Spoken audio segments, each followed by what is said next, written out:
Hi, it's HardReset and today I'll show you one of the hidden features on iPhone, and it's the other way to record a voice message on iMessage.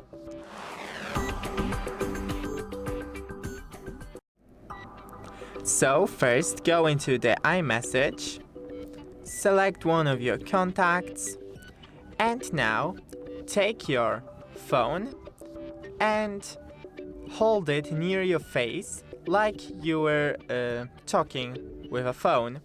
So hello, hello, hello. And now, as you can see, I recorded a voice message. So I don't know how to demonstrate it to you. Maybe like that. Oh, no, it does not work. So I can't show you this, but it's for you to test, and that's how you get your proof. That's it. Don't forget to leave a like and see you in the next one.